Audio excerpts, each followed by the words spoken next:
मैं 60 सेकंड से ज़्यादा इंटरव्यू नहीं लेता किसी का भी। मैं उस कंट्रोवर्सी में पढ़ना नहीं चाहता हूँ, क्योंकि इंदौर के लोग जो है उनका खाने से काफ़ी नाता रहा है। और मैं जो समझता हूँ कि अगर आप कुछ दिल से कुछ क्रिएट करेंगे यहाँ पर, तो यहाँ के लोग उसको सम्मान देते हैं। आदमी अपना बेसिक टेस्ट चेंज नहीं करना चाहता है, नो मैटर वॉट। चाइनीज़ आ जाए, इटालियन आ जाए, बट एक इंडियनाइजेशन जो है, जो इंडियन टेस्ट है, वो अपने यहाँ का आदमी ढूंढता ही है। मेरे अभी 3 आउटलेट्स रनिंग है और आने वाले समय में 3 आउटलेट्स की ओपनिंग है नवरात्रि के आसपास। Partnership is just like a marriage, एक बंधन में बन जाते हैं। एक माइंडसेट का गेम है प्रॉपर मिला के। और जहाँ पर ऐसा लग जाता है कि ये पूरा घर मैं ही बना, मेरा सिंपल बोलना है कि तुम्हारे पैसे की जिम्मेदारी मेरी है। मैं आपको क्या बोल रहा हूँ, मुझे नहीं पता उसने क्या प्लानिंग की है, उसकी क्या सोच थी। अब एक तरीके से मैंने अगर आपके साथ में 1 लाख रुपए लगाए हैं 24 महीने के लिए, 24 महीने की ऑपरेशनल कॉस्ट को अगर हम हटा दें तो आप 24 महीने का अगर मेरे को वो काम नहीं जम रहा और मुझे लग रहा है कि नहीं ये मेरे लिए वर्थ नहीं है, तो वो 1 लाख रुपए मुझे वापस हो जाएगा। बिल्कुल दे दूंगा। ऐसा हमारे देश के बड़े बड़े नेताओं ने युवाओं को आपदा को अवसर में बदलने का रास्ता तो बता दिया, लेकिन ये नहीं दिखाया कि जब आपदा को आप अवसर में बदलने के लिए जाएंगे तो उस मंजिल पे पहुंचकर आपको करना क्या है। क्योंकि ऐसा तो है नहीं कि मंजिल पे पहुंच गए और बात ख़त्म, खुद को सस्टेन भी करना पड़ेगा। तो ऐसे में सबसे ज़्यादा ज़रूरी एस्पेक्ट ये हो जाता है कि जब भी आप किसी ऐसी जगह पर जाएं जहाँ पर कि आपको पता नहीं है कि आपको आगे बढ़ना कैसे है, तो आपको ऐसे लोगों को सुनना और जानना ज़रूरी हो जाता है जो वैसे काम कर रहे हैं। आज मेरे साथ पुष्पेंद्र भैया जुड़े हुए हैं, क्रश कॉफ़ी से के ओनर हैं, और इनकी कहानी बहुत दिलचस्प है। जिस तरीके से इन्होंने शुरुआत करी है और जिस तरीके का विज़न लेकर ये आगे बढ़ रहे हैं, जिस तरह के बिज़नेस मॉडल के साथ ये आगे बढ़ रहे हैं, बहुत सी इंटरेस्टिंग चीज़ें हैं। और आज के समय में पुष्पेंद्र जी, जैसे कि हम देखते हैं, बहुत सारे लोग हैं जो कैफ़ेज़ में इंटरेस्टेड रहते हैं, और आप सिर्फ एक आउटलेट को लेकर बात नहीं कर रहे हो, आप एक बिजनेस मॉडल को लेकर बात करो जिसमें कि बहुत सारे लोग आपके साथ जुड़ सकते हैं, या इवन अगर खुद का इंडिपेंडेंट भी करना चाहें तो कोई दिक्कत नहीं है। लेकिन बात ये आती है कि एक रास्ता देखना बहुत ज़्यादा मुश्किल हो जाता है। हम point A two point Z की बात अगर करें तो कई बार तो पॉइंट ए मिलना ही मुश्किल हो जाता है। तो सबसे पहले तो आप मुझे यही बताइए कि आपकी इंस्पिरेशन क्या है और आपकी शुरुआत कहाँ से हुई है? मैं आपको सही बताता हूँ, इंस्पिरेशन जो है वो काफ़ी पहले से स्टार्ट हुई थी। मैं इसके पहले एक्सपोर्ट बिजनेस में था और ऑलमोस्ट बहुत काफ़ी जगह ट्रैवल किया। तो मैं जब जाता था तो सब कल्चर चेंज था, कहाँ का क्या कल्चर है, किधर क्या चल रहा है। मैंने एक चीज़ कॉमन देखी, वो है कॉफ़ी शॉप। क्योंकि कॉफ़ी शॉप सब जगह है। आप चाइना में भी कॉफ़ी शॉप में ही मीटिंग हो रही है और यूएई में भी कॉफ़ी शॉप में ही मीटिंग हो रही है। तो मुझे लगा कल्चर चेंज हो रहा है, बट एक यूनिवर्सल एक चीज़ है जो है कॉफ़ी शॉप। तो मेरे दिमाग में, जब तो अपने काम से बिज़ी था मैं, बट चलता था कि यार ये तो कोई चीज़ है जो कि एकदम इंटैक्ट है। तो वहाँ से विचार आता रहता था, कभी मौका मिला तो काम करूँगा, सोचूंगा। तो वहाँ से बनते बनते मैनिफेस्टेशन है, विचार आया है तो वो अपॉर्चुनिटी मिली, और अपॉर्चुनिटी मिली तो आज ये है। आप लोकल इंदौर से ही हैं आप? जी, मैं लोकल इंदौर से हूँ। यहाँ पे आपको क्या ऐसा दिखा कि नहीं यार यहाँ पे मैं कर सकता हूँ? अमूमन हम देखते हैं ना कि यार नहीं, हम लोग सबसे पहले बड़े शहर की तरफ भागते हैं। जो हम लोगों को बोला भी जाता है वो बोला जाता है यार जुआ खेलनी है तो बड़े बाज़ार में जाकर खेलो, छोटे बाज़ार में क्या करोगे। लेकिन अभी साइकी चेंज हो रही है जो हमको दिख भी रही है, एंड आप एक एग्जाम्पल हो। तो आप मुझको बताओ थोड़ा सा कि यार यहाँ से ही आपने क्यों शुरू किया? पैसा आप लगा रहे हो तो ऑब्वियस सी बात है आप और बेटर जगह लगा सकते थे, यहाँ इंदौर में ही क्यों? एक तो मैं इंदौर से हूँ, यहीं पे मेरी अपनी एजुकेशन हुई है, तो मैं यहाँ के टर्मिनोलॉजी को जानता हूँ। ये जो शहर है, ये दिलदार शहर है। यहाँ स्वाद का जो रिश्ता है लोगों का, वो दिल से है। बाहर से आने वाले लोग ना यहाँ के बिगड़ जाते हैं सिर्फ खाने को लेकर। मैं यही बोल रहा हूँ आपको कि इंदौर के लोग जो है उनका खाने से काफ़ी नाता रहा है। और मैं जो समझता हूँ कि अगर आप कुछ दिल से कुछ क्रिएट करेंगे यहाँ पर, तो यहाँ के लोग उसको सम्मान देते हैं। मेरा अपना सोचना है, पॉइंट नंबर 1। दूसरी चीज़, मुझे लगा था कि मैं यहाँ कुछ एरियाज समझता हूँ, यहाँ के लोगों का माइंडसेट समझता हूँ, तो मैंने यहाँ चूज़ किया इस जगह। मुझे मुझे नहीं, पूरा इंडिया बोलता है कि ये जगह बेस्ट है खाने के लिए। लोगों के माइंडसेट की आपने बात करी, एक दो चीज़ें आप मुझे बताइए ना कि अगर कोई भी व्यक्ति किसी भी तरह के बिजनेस में जा रहा है, क्योंकि बिजनेस का बेस तो एक तरीके से सेम ही होता है, हम कस्टमर ओरिएंटेड ही बात कर रहे हैं, तो पब्लिक में हमको क्या देखना चाहिए? किस चीज़ को आपने पकड़ा एक तरीके से, आप तो ये समझ लीजिए। सर, मुझे जो समझ में आता है, जो मुझे जितनी अल्प ज्ञान है उसके हिसाब से, आदमी अपना बेसिक टेस्ट चेंज नहीं करना चाहता है, नो मैटर वॉट, चाइनीज़ आ जाए, इटालियन आ जाए, बट एक इंडियनाइजेशन जो है, जो इंडियन टेस्ट है, वो अपने यहाँ का आदमी ढूंढता ही है। तो मुझे ऐसा लगता है कि आप जो लोकल काम कर रहे हो और जो आप टेस्ट डेवलपमेंट को ढूंढ रहे हो, उसके ऊपर आदमी क्या सोचता है, क्या देखता है, वो R&D आपको लोकली समझ में आती है जब आप खुद एक ग्राहक बन के जाते हो। एक चीज़ है, आप हम कॉफ़ी की बात कर रहे हैं, कॉफ़ी सब जगह सेम है, आप भी कॉफ़ी ले रहे हैं, आप क्या चीज़ अलग कर रहे हैं उसके साथ में? हम प्यार दे रहे हैं, व्यवहार, हम प्यार दे रहे हैं। प्यार पब्लिक के साथ में, मतलब एक तरीके से हम बोल सकते हैं कि रिलेशन जो है, पीआर जो अपन मेंटेन करते हैं पब्लिक के साथ में, बहुत ज़्यादा मैटर करती है इस बिज़नेस। खाने पीने के आप जितने भी आउटलेट्स की बात कर लें, मैंने भी एक चीज़ देखी है कि हम भी अगर कहीं जाते हैं तो टेस्ट वहाँ का अच्छा है, लेकिन उसके साथ साथ जो वहाँ का ओनर है ना, उसके साथ जो वहाँ पर कन्वर्जेशन होता है, जो बातचीत होती है, और गलती से अगर अपन जा रहे हैं और उस बंदे ने अपना नाम ले लिया कि अरे भैया आप कैसे हैं, बड़े दिनों बाद आए, उससे जो एक आपका पीआर मेंटेन होता है, उससे आगे जो बात बढ़ती है ना, आप चाहकर भी वो रिलेशन नहीं तोड़ पाते। और वो लोग, मुझे ऐसा लगता है, फीडबैक बहुत इंपॉर्टेंट देते हैं। फीडबैक आपके लिए कितना इंपॉर्टेंट है? बहुत इंपॉर्टेंट रखता है। उसके ऊपर आप कैसे काम करते हैं? मैं पर्सनली बैठता हूँ मेरे आउटलेट्स के ऊपर, मैं कस्टमर से बात करता हूँ, मैं उनके जो कमेंट्स हैं, जो उनके रिव्यूज़ हैं, उसको बहुत सीरियसली लेता हूँ। मैं ये नहीं समझता हूँ कि हर आदमी एकदम परफेक्ट होता है। आपको आपके ग्राहक से मिलके बात करके समझ में आता है कि वो क्या चाहता है, क्या आप कमी रख रहे हो या क्या यहाँ पर बहुत अच्छा है। जो बहुत अच्छा है उसको हम स्टेबल रखने की कोशिश करते हैं, जो वो कमी बोलता है उसको सुधारने की कोशिश करते हैं। और जब वही कस्टमर वापस आता है और जब वो कोई कमी गिना के जाता है, वो जो कमी उसे सुधरी हुई मिलती है, तो मुझे लगता है वो उसको लगता है कि मेरी राय इंपॉर्टेंट थी, जो कि इन्होंने बड़ी सीरियसली ली। मुझे लगता है यही पीआरशिप इंपॉर्टेंस रखती है। एग्जैक्टली वो पब्लिक के साथ में जो आपका एक पर्सनल कनेक्शन रहता है, वो बहुत इंपॉर्टेंट रहता है। आपके भी इंदौर में यहाँ पर कितने आउटलेट्स हैं? मेरे अभी 3 आउटलेट्स रनिंग है और आने वाले समय में 3 आउटलेट्स की ओपनिंग है नवरात्रि के आसपास। अच्छा, और तो ये मुझको एक चीज़ बताइए, आप ये कितने पीरियड में आपने ये चीज़ को एक्सपैंड किया है 1 से 3 तक?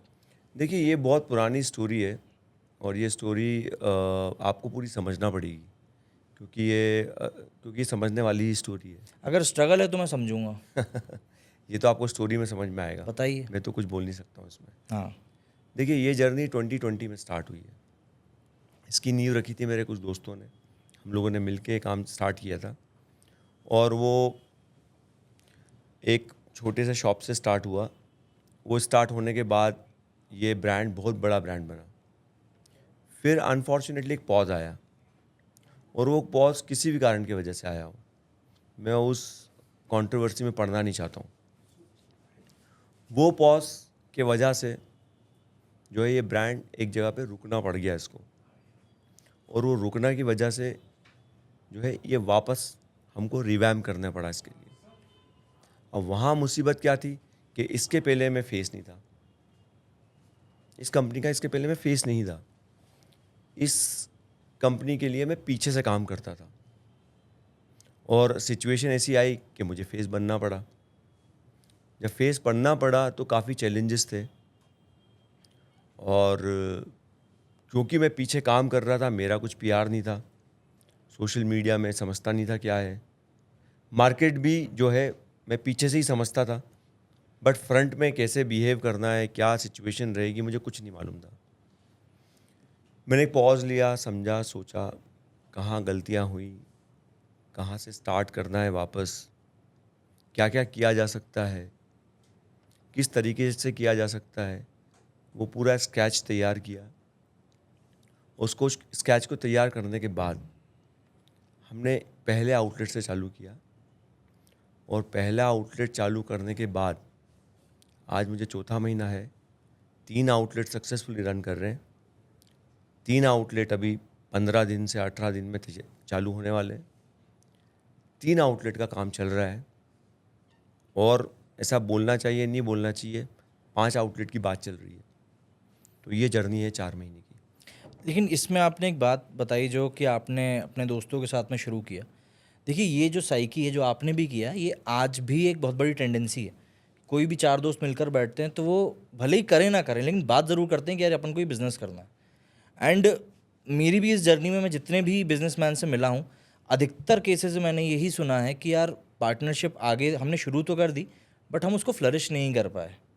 मैं अंदर की बात में नहीं जाना चाहूँगा, लेकिन मैं आपसे जानना चाहूँगा ऊपरी सतही तौर पर कि कहाँ डिफरेंसेस आ सकते हैं, और अगर किसी को इन फ्यूचर में ऐसा करना है और काम के साथ साथ रिश्तों को भी बचा के रखना है, क्योंकि देखिए रिश्ते कमाना मेरे हिसाब से बहुत ज़रूरी होता है, उस चीज़ को आप बैलेंस कर सकते हैं इस चीज़ में कि नहीं कर सकते, और कर सकते हैं तो क्या करना चाहिए? देखिए, ये ना बहुत ही डीप क्वेश्चन है। इसका आंसर कोई ऊपरी सतह पे दे सकता हो तो दे सकता हो, पर मैं ऐसा समझता हूँ कि partnership is just like a marriage. जब पति पत्नी एक बंधन में बन जाते हैं तो मैं समझता हूँ कि फिर सुख दुख उतार चढ़ाव वो उनके हो जाते हैं, अपने एक आदमी के नहीं हो जाते हैं। वो साझा एक यूनिटी है वो। मुझे ऐसा लगता है कि अगर वाइफ सपोर्ट करती है तो हस्बैंड का मोरल बढ़ जाता है। हस्बैंड अगर अपनी वाइफ को अप्रिशिएट करती है तो कुल मिला के उसको भी समझ में आता है कि उसके सेक्रीफाइसेस की कुछ वैल्यू है। यही सारे रिश्तों में होता है, और इस रिश्तों में आपको बहुत संभल के चलने की आवश्यकता है, और ये बड़े नाजुक भी होते हैं। तो जितना मैं समझता हूँ, यहाँ पर जो पार्टनरशिप होती है, पार्टनरशिप सिस्टम जो है, एक माइंडसेट का गेम है प्रॉपर मिला के। अगर आपको लगता है किसी का एक विज़न है, उस विज़न को कैसे आगे ले जाया जा सकता है, ये एक ग्रुप डिसाइड करता है, और उसमें सबके अपने अपने रोल होते हैं। जैसे आप एक घर बनता है तो आप देखते हैं इंटीरियर का एक अपना रोल है, जो इमारत बनाता है उसका एक अपना रोल है, जो स्केच बनाता है उसका एक अपना रोल है। आपको लगता है कि किसी भी आदमी के कमी की वजह से घर बन सकता है? नहीं बन सकता है। तो मुझे लगता है हर आदमी की अपनी इम्पोर्टेंस है, और हर आदमी को उसकी इम्पोर्टेंस मिलना चाहिए। यही पार्टनरशिप है, मुझे ऐसा लगता है। और जहाँ पर ऐसा लग जाता है कि ये पूरा घर मैं ही बना रहा हूँ, ये मेरे वजह से ही बन रहा है, जिस इंसान के अंदर ये विचारधारा आ जाती है, तो मुझे लगता है पर्सनली ऐसा वो पतन की राह है। एक म्यूचुअल रिस्पेक्ट की हम लोग बात कर सकते हैं, और ड्यू क्रेडिट जो हम बात करते हैं कि नहीं, एक छोटे से छोटी बात, मतलब हम अपने बड़ों से भी अगर बात करते हैं तो हम यही बोलते हैं बस आपके आशीर्वाद से सब हो रहा है। एक तरीके से ये हम उनको आभार ही दे रहे हैं। बिल्कुल। और जो रिश्तों की हम बात कर रहे हैं, उस रिश्ते में अगर परस्पर सम्मान नहीं है, म्यूचुअल रिस्पेक्ट नहीं है, तो वो चीज़ वैसे भी मुझे भी लगता है वो चीज़ सस्टेन कर नहीं पाती है, और फिर उसमें घुटन सी भी होती है। बिल्कुल। आप जिस पौधे को पेड़ बनाने की कोशिश कर रहे हो, आप उसको फिर वो सींच, मतलब उस तरीके से पानी नहीं दे पाएंगे आप उसको। आपने एक आउटलेट से 3 आउटलेट की बात करी। एक जनरल सी बात है, आपको ये किस पॉइंट पर लगा कि नहीं अब मुझे एक से और एक्सपैंड करना चाहिए? क्योंकि आपने बहुत कम टाइम फ्रेम की बात करी है, तो ये एक ऑब्वियस सी बात है कि वो कॉन्फिडेंस कहाँ से आता है, या क्या वो चीज़ दिखती है कि हमें लगता है कि नहीं यार हमको अब 1 से 2 या 2 से और आगे बढ़ना चाहिए, या क्या आपके पास वो विज़न आया कि नहीं इसके साथ मैं और आगे बढ़ सकता हूँ? देखो सर, जो मुझे जानते हैं वो मुझे अच्छे से जानते हैं। ये सपना तो मैं जब लेके चला था तब भी एक का सपना नहीं था मेरा। जो सुनते होंगे उनको भी मालूम है कि ये सपना मैं एक का लेके कभी चला ही नहीं था। तो ये खोलने के पीछे भी मेरा एक का कभी सपना था ही नहीं। मैं ये उद्देश्य से मैंने आउटलेट खोला ही नहीं कभी कि आउटलेट में एक खोलूँगा। मेरा एक अपना विज़न है इस काम को लेके, इस ब्रांड को लेके, और वो विज़न के साथ ही मैंने इसको खोला था। तो वो विज़न शुरू से मेरा मतलब आपका यही था? जी, मैं वही विज़न लेके मैं 2020 में भी जब पहली दुकान खोली थी, मेरे एसोसिएट्स को अच्छे से पता है मेरे वर्ड्स क्या होंगे, वो सुन रहे होंगे तो उन्हें मालूम होगा। मैंने उनको बोला था कि मुझे एक दुकान खोलनी ही नहीं है, मुझे 100 आउटलेट्स करने हैं, उसके आगे जहाँ ईश्वर लेके जाएगा वहाँ तक जाना है। तो मेरा माइंडसेट पहले से ही क्लियर था कि मुझे एक दुकान पे रुकना नहीं है। आपने जो बात कही एक्चुअली में बहुत बड़ी है, क्योंकि आपने शुरुआत में जो माइंडसेट किया है उसको कंटिन्यू करना और उसके साथ ही आगे बढ़ना, ये अपनी बात होती है। तो पहले तो आपके साथ आपके दोस्त थे, अब आप अकेले हैं, तो ऑब्वियस सी बात है जो डेडिकेशन आप थोड़ी कम देते थे अब आपको 100% से ज़्यादा ही देनी पड़ेगी। उस डेडिकेशन के बारे में बताइए, या फिर उस किक के बारे में बताइए जो आपको मिलती है यहाँ से। सर, थोड़ी कम का मैटर नहीं है यहाँ पर। मेरा एक अपना रोल था ठीक है, जो मुझे दिया गया आपका था। रोल एक्सपैंड हो गया अब, आप हम ये कह सकते हैं, जी। है ना? मेरा अपना रोल था जो मुझे दिया गया कि मुझे ये रोल करना है। मैं अपना रोल जिम्मेदारी से निभा रहा था। बाकी के लोगों के अपने रोल थे। आज का समय पलट गया, आज के समय में सारे रोल मुझे निभाने हैं। अब आप ऑलराउंडर हो गए हो। ऑलराउंडर हो गया हूँ, ये तो आप लोग डिसाइड करेंगे या इस कंपनी के रिजल्ट्स डिसाइड करेंगे। बट हाँ, मैं अपना बेस्ट तो दे सकता हूँ और अपना हार्ड वर्क कर सकता हूँ, जो कि मैं कर रहा हूँ 100%। मोटिवेट कैसे करते हो आप खुद को? सर क्या होता है लाइफ, अब मैं जिस एज में हूँ, जो मेरी पास्ट जर्नी है, मैंने लाइफ में बहुत कुछ सीखा है। ऐसा तो है नहीं कि मैं कोई बहुत सक्सेसफुल आदमी था या हूँ। लाइफ ने मुझे बहुत चैलेंजेस दिए, मैंने मल्टीपल काम किए हैं, बहुत बार मुझसे गलतियाँ हुई हैं, बहुत बार मेरे से ब्लेंडरस मिस्टेक हुई हैं, बहुत कुछ काम मैंने ऐसे किए होंगे जो नहीं करने चाहिए थे। तो ये लाइफ ने करते करते करते करते मुझे सिखा दिया। जब मुझे सिखा दिया और जो मुझे समझ में आ गया, तो आप एक पॉइंट पे फिर आपको ये समझ में आ जाता है कि जो सिचुएशन है यहाँ पर आपको करना ही है और कोई दूसरा रास्ता नहीं है आपके पास। किसी समय में आपके पास ये सिचुएशन आ जाती है, आप डू और डाई की सिचुएशन रहती है आपके साथ। उसमें आपको मोटिवेशन तो है अपनी जगह पे, पर उसमें दो ही रास्ते हैं आपके पास, या तो आपको करना है या बैठना है। करना है तो फिर मोटिवेशन तो लाना ही पड़ेगा आपको, ऑप्शन ही नहीं है। और करना है कि जब विचारधारा आ जाती है आपको, तो मोटिवेशन अपने आप आ जाता है। मुझे लगता है करना है वाली जगह पे तो मोटिवेशन की फिर ज़रूरत भी नहीं पड़ती ना, क्योंकि आपने फिर प्लान बी के बारे में तो सोचा ही नहीं है कि मैं लेट डाउन कर सकता हूँ। पुष्पिंदर मेरे को एक चीज़ समझनी है कि हमारे देश जो है वो चाय से चलता है। चाय के देश में आप कॉफ़ी लेकर निकले हो। इन दोनों चीज़ों के बीच में एक बहुत, मैं सोचता हूँ, महीन सा गैप है। कोई व्यक्ति चाय से उचक के कॉफ़ी पे भी आ सकता है, उसमें कोई दिक्कत नहीं है। तो आप उन लोगों को कैसे पुश करोगे जो कॉफ़ी की तरफ नहीं है? क्योंकि आपको अगर अपना कस्टमर बेस बढ़ाना है तो आपको उस दायरे में भी थोड़ा बहुत तो एंटर करना पड़ेगा। आप अपने पब्लिक को टारगेट कैसे करोगे? सर देखिए, थोड़े दिन पहले तक मैं जब छोटा था, मुझे ऐसा लगता था कोको कोला जो एक ब्रांड था कोल्ड ड्रिंक्स का, मुझे लगता था एक बड़े लोगों का ये प्रोडक्ट है, इसको छोटे लोग, मुझे नहीं लगता है कि ये छोटे लोगों तक पहुँचेगा। टाइम आया, कोल्ड ड्रिंक आज सबके हाथ में। गांव में मैं समझता हूँ शरबत छूट गया, कोल्ड ड्रिंक लोगों ने पकड़ ली। लेकिन वहाँ पुष्पेंद्र ये प्राइसिंग एक बहुत बड़ा रोल प्ले करती है ना। जैसे थम्स अप का भी हम ऐड देखते हैं तो उन लोगों ने वो 5 रुपए की एक बॉटल निकाल दी थी। जिन लोगों की रीच में वो 20 रुपए 25 रुपए की बॉटल नहीं थी, उनके हाथ में 5 रुपए की बॉटल आ गई। कॉफ़ी अगर मैं एक चाय की टपरी पे भी पीने जाऊँ, 7 रुपए की जहाँ मुझे चाय मिलेगी वहाँ मुझे 15 रुपए की कॉफ़ी मिलेगी। तो अगर कॉफ़ी को मुझे दूसरे लोगों तक पहुँचाना है तो क्या वहाँ पर प्राइसिंग रोल प्ले नहीं करेगी? प्राइजिंग नहीं, मैं आपने मुझसे दो सवाल पूछे, हाँ, दोनों सवाल का मैं अलग अलग आंसर देना चाहता हूँ। बताइए बताइए। आपने मुझे बोला चाय से ये देश चलता है, तो बिल्कुल मानता हूँ चाय से देश चलता ही है। तो मैंने उसका उत्तर ये दिया कि कोल्ड ड्रिंक भी इस देश में आई थी। हालांकि ये रॉन्ग एग्जाम्पल है, सही एग्जाम्पल है मैं नहीं समझता हूँ। मैं एक एग्जाम्पल इसको बिजनेस वाइज दे रहा हूँ मैं, कि जब कोल्ड ड्रिंक हमारे यहाँ कोको कोला आया था तो लोगों सोचा था कि ये बहुत ही टॉप क्लास लोगों का प्रोडक्ट है, प्रीमियम प्रोडक्ट है। प्रीमियम प्रोडक्ट है। पर आज देखिए आप, पूरे हिंदुस्तान में कोल्ड ड्रिंक चल रही है, चाय को पीछे छोड़ के चल रही है। तो ये तो मैंने आपको सवाल का जवाब दे दिया कि कोई भी अगर प्रोडक्ट की अगर लॉन्चिंग, उसकी मार्केटिंग और उसका पूरा बिजनेस सिस्टम अगर आप अच्छे से फ्रेम करते हैं तो सक्सेस होने के उसके बहुत चांस हैं, जो कि कोल्ड ड्रिंक ने किया। तो कॉफ़ी भी ऐसा ही है, पर कोल्ड ड्रिंक और कॉफ़ी में बहुत डिफरेंस है। कॉफ़ी के अपने कुछ हेल्थ बेनिफिट्स हैं जो कि दुनिया जानती है। सर आज सोशल मीडिया का टाइम है, आज की तारीख में इनफॉर्मल हो गया है आदमी, उसको इन्फॉर्मेशंस मिलती है, तो इन्फॉर्मेशन बताती है कि कॉफ़ी हेल्थ के लिए काफ़ी अच्छा है। तो पॉइंट नंबर 1, चाय की कंपैरिजन में कॉफ़ी बहुत ठीक है। तो आदमी को एक्सेप्टेंस है इस बात की, और अभी आदमी बहुत हेल्थ कॉन्शियस हो गया है। स्पेशली कोविड के बाद से। वो समझता है कि मेरे लिए क्या ठीक है, मेरे लिए क्या ठीक नहीं है। तो कॉफ़ी और चाय का जो रिप्लेसमेंट आपने बोला है, तो उसके हेल्थ बेनिफिट्स को देखते हुए लोगों में एक्सेप्टेंस है। मुझे बताने की ज़रूरत नहीं है, आज की तारीख में जितने भी इनफॉर्मल प्लेटफॉर्म्स हैं वो बताते हैं कि कॉफ़ी के क्या हेल्थ बेनिफिट्स हैं, वो कहाँ आपको हेल्प कर सकती है, वो हार्ट के लिए अच्छा है, वो आपके एनर्जी लेवल के लिए अच्छी है, वो आपके कोलेस्ट्रॉल के लिए अच्छी है। तो उसके बहुत सारे बेनिफिट्स हैं। तो मैं समझता हूँ ऑटोमेटिकली कॉफ़ी के लिए एक्सेप्टेंस आ रहा है लोगों के अंदर। तो ये वैसे भी मार्केट है अभी। पुष्पेंद्र जी, आपने अभी बताया आपके 3 आउटलेट्स हो चुके हैं। एक कोई भी इंसान, नॉर्मल से नॉर्मल इंसान में जब कोई भी बिजनेस ओन करता है तो सबसे बड़ा जो उसके सामने चैलेंज होता है वो सप्लाई चेन के लिए होता है। अगर एक इंडिविजुअल की मैं बात करूं तो उस इंडिविजुअल के लिए उस मॉडल को अडॉप्ट करना और उसको इम्प्लीमेंट करना ये बहुत बड़ा चैलेंज होता है।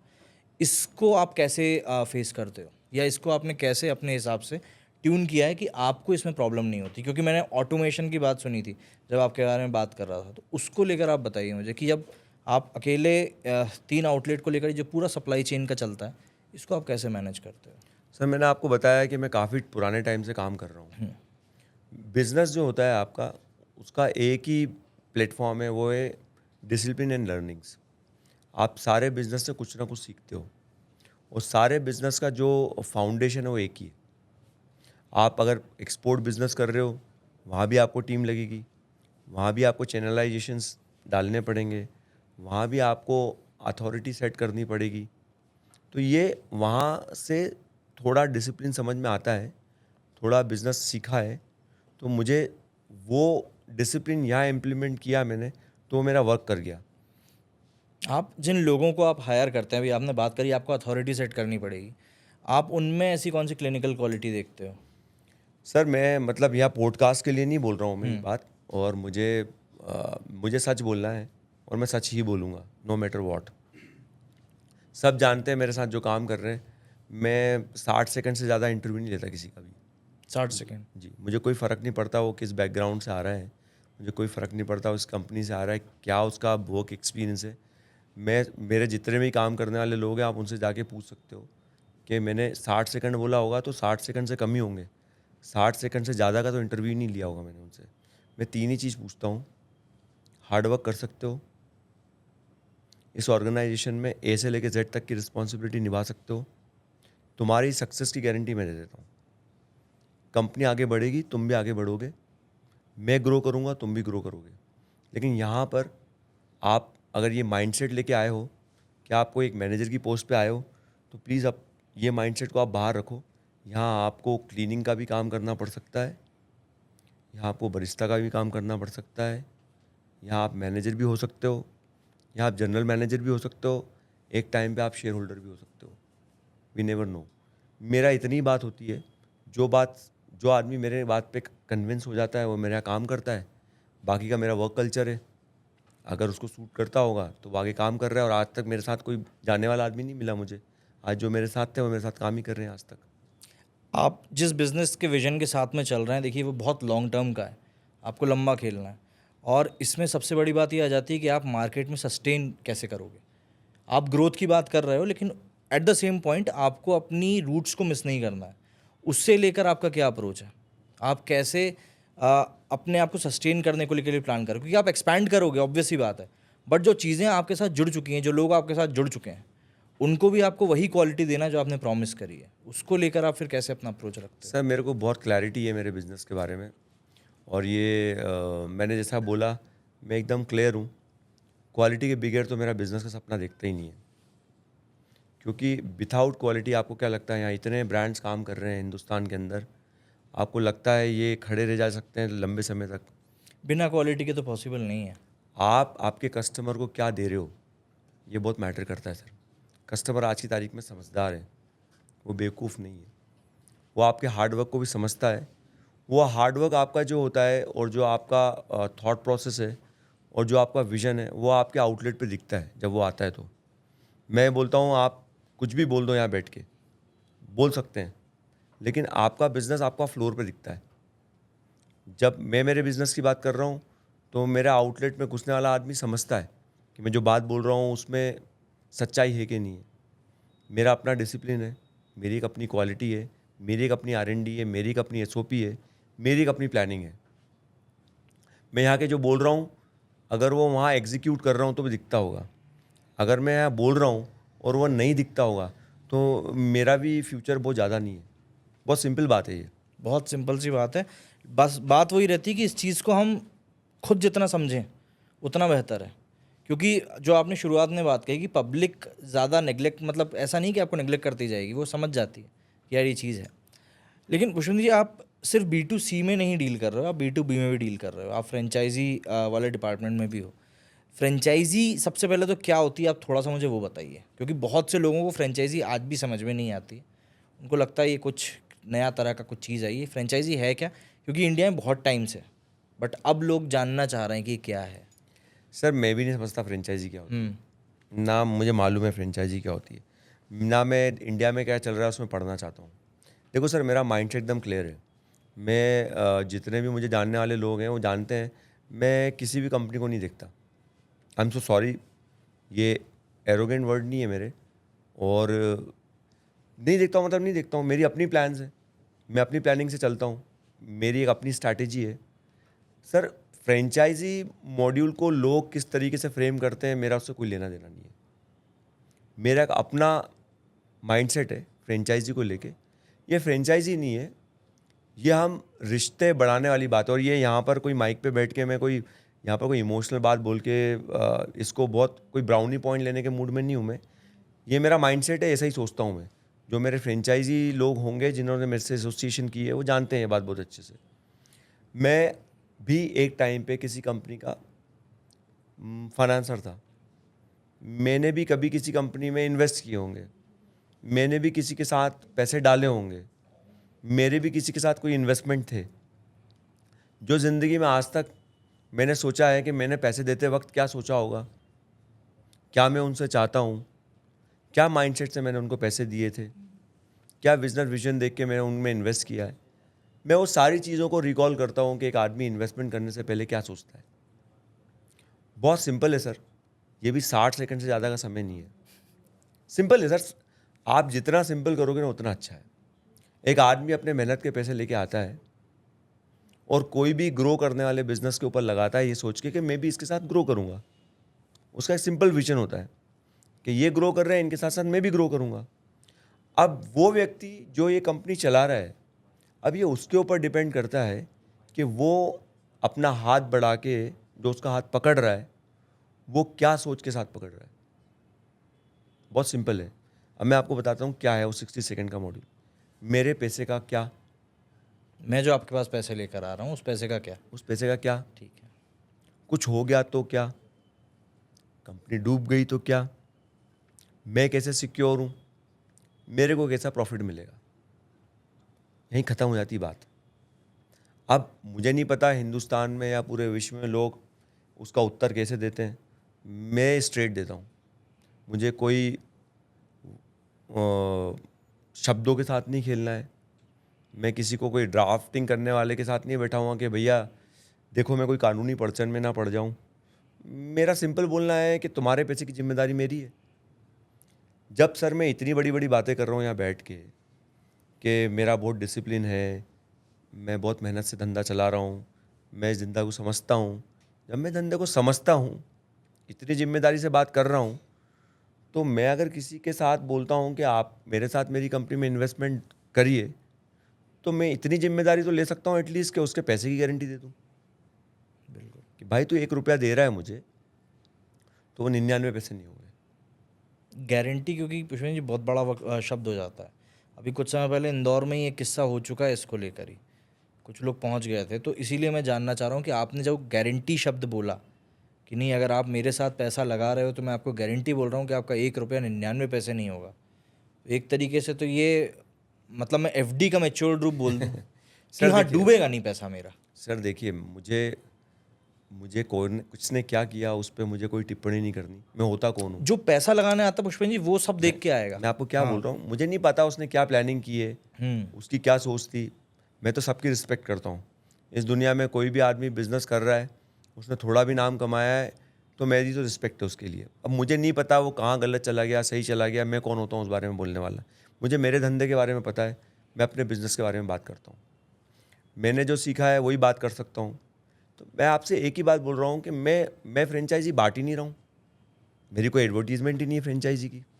आप देख लीजिए, मैं कहीं पे मैंने कोई ऐड चलाया हुआ हो। मेरे पास ऑर्गेनिकली लोग आते हैं, उनका इंटरेस्ट होता है, वो मुझसे बात करते हैं, मैं समझता हूँ वो मेरे साथ काम करने लायक हैं नहीं है, या मैं उनके लिए सूटेबल आदमी हूँ या नहीं हूँ। वो कहाँ का प्रपोज़ल दे रहे हैं, वो प्रपोज़ल मेरे साथ बैठेगा कि नहीं बैठेगा, वो बिज़नेस पैरामीटर्स मेरा उनका बैठेगा कि नहीं बैठेगा, फिर मैं तय करता हूँ। ये मेरा स्टाइल है काम करने का। मॉडल क्या है अपने इसका? मेरा मॉडल बहुत सिंपल है। मैं अगर फ्रेंचाइजी दे रहा हूँ किसी भी व्यक्ति को, तो मैं उसके साथ बैठ के माइंडसेट उसका पूरा समझने की कोशिश करता हूँ कि वो चाह क्या रहा है। वो चाह क्या रहा है। ठीक। और जितने भी लोगों से मैं मिला हूँ, वो सारे लोगों का कॉमन क्वेश्चन होता है, मेरे पैसे का क्या, पहला, आप डूब गए तो क्या, और मुझे मिलेगा तो क्या। बस 3 क्वेश्चन का मैंने 3 ही क्वेश्चन बनाए। इसके बारे में तो आप बकवास करते जाओ 2 घंटे तक, मुझे लगता नहीं है कि वो इम्पोर्टेंट पॉइंट है। तो मैं आपको एक बात बोलता हूँ, आज मैंने आपको बोला 2020 से काम कर रहे हैं ठीक। और 2010 से अपना खुद का बिजनेस कर रहा हूँ। मैंने कुछ तो सीखा है। मैंने बहुत पैसे गंवाए हैं, बहुत लॉसेस किए हैं अपनी लाइफ में। तो मैंने लॉसेस करके एक चीज़ सीखी है कि एटलीस्ट प्रॉफिट नहीं कमाया जा सकता है तो अपनी पूंजी कैसे बचाई जा सकती है। वो एक मेरा अपना प्लान है। उस प्लान पे बात करने आएंगे तो एक अलग से पॉडकास्ट कीजिएगा आप, क्योंकि उसको 2-4-5 घंटे लग जाएंगे पूरे। वो एक मेरी पूरी प्लानिंग है। उस प्लानिंग को मुझे लगता है अभी तक जो 2020 से लेकर अभी तक जो हम बिज़नेस कर रहे हैं, अभी तक by the grace of God अभी तक तो वो प्लानिंग फेल नहीं हुई, क्योंकि यहाँ पर हम काम कर रहे हैं, लोग देख रहे हैं, सक्सेसफुली चल रहा है बिज़नेस। मुझे लगता है एक सिंगल शिकायत नहीं है किसी की भी मेरे मुझसे रिलेटेड। जो बिज़नेस मैं कर रहा हूँ, जो मैंने किया था, जो मैं कर रहा हूँ, मैं स्पेसिफिकली इस बिज़नेस की बात कर रहा हूँ, किसी की शिकायत नहीं है। क्रश कॉफ़ी को लेकर क्रश ज़्यादा कॉफ़ी को लेके मैं बात कर रहा हूँ। सक्सेसफुल चल रहा है या नहीं चल रहा है, ये मैं समझता हूँ मैं कौन होता हूँ बोलने वाला, लोग बता सकते हैं। रिव्यूज़ क्या है, लोगों से पूछिए। तो मैं जो बोलता हूँ कि मैंने जो सोचा वो मैंने इम्प्लीमेंट किया। After implementation of that planning successfully run कर रही है। तो मुझे ऐसा लगता है कि जो मैंने प्लान किया है वो सक्सेसफुल रन कर रहा है, means as of now successful है। तो मैं वही का वही मॉड्यूल मेरे फ्रेंचाइजीज को देना चाहता हूँ। बहुत सिंपल है सर, मैं आपको एक बात बताता हूँ। देखिए, कौन क्या प्लान करता है मुझे नहीं मालूम। मेरा एक माइंडसेट है, मुझे क्रश कॉफ़ी चलाना है। जो प्राइस में मुझे आ रहा है वही प्राइस में मेरे फ्रेंचाइजी को जाएगा, ये मेरा माइंडसेट है। मतलब आप ऐसा तो है नहीं है जो रिकॉर्ड किया हुआ है कभी डिलीट हो जाएगा, आगे भी रहेगा। ये मेरा माइंडसेट ही नहीं है कि ये डिस्पोजल आ रहे हैं तो इस पे मेरा कोई मार्जिन है, फूड कॉस्ट पे मेरी कोई मार्जिन है, मशीनरीज पे मेरी मार्जिन है, इंटीरियर्स पे मेरी कोई मार्जिन है। मुझे नहीं रखना है मार्जिन। तो सर मेरा आपसे ये बोलना है कि बिज़नेस में आपका फ्रेंचाइजी कमाएगा क्या? आप ऑलरेडी उसको ओवरबर्डन कर रहे हो, तो आप उसको इतना इजी एक्सेस दे दीजिए। जो प्राइस प्लान मैंने किया है वही प्राइस प्लान मैं उसको भी दे देता हूँ। जो आपकी फ्रेंचाइजी में इंटरेस्टेड है। यस, जो मेरा रॉ मटेरियल आ रहा है वही प्राइस में मैं उसको भी रॉ मटेरियल दे दूंगा, तो उसको स्कोप मिलेगा आगे काम करने का। आपके लिए फिर इसमें क्या है फिर? धंधा है ना सर, धंधा है। कॉफ़ी बिकेगी, उससे जो प्रॉफिट आएगा मुंह से मांगता हूँ मुझे चाहिए। आप प्रॉफिट में जो ओवरऑल प्रॉफिट होगा आप उसकी बात कर रहे हैं। यस, मैं रेवेन्यू शेयरिंग बोल दें, प्रॉफिट बोल दें, कुछ भी बोल सकते हो आप। क्योंकि हमने अधिकतर फ्रेंचाइजी में यही चीज़ देखी जो अभी आपने बोली कि डिस्पोजल में एक परसेंटेज जाता है, फिर रॉ मटेरियल में अलग जाता है, फिर प्रॉफिट में अलग जाता है। उसमें कई बार फ्रेंचाइजी जो लोग लेते हैं वो बहुत डिमोरलाइज भी हो जाते हैं। लेकिन ये चीज़ जो है कि आप सिर्फ प्रॉफिट की तरफ जा रहे हैं और रॉ मटेरियल में आप वो कट नहीं कर रहे हैं, वो काफ़ी हद तक चीज़ बहुत मोटिवेटिंग अपने आप में ही पहले हो जाती है। मेरा ये माइंडसेट है। मुझे नहीं पता कौन क्या करता है, मैं तो किसी कंपनी को भी नहीं जानता, मुझे मालूम भी नहीं है।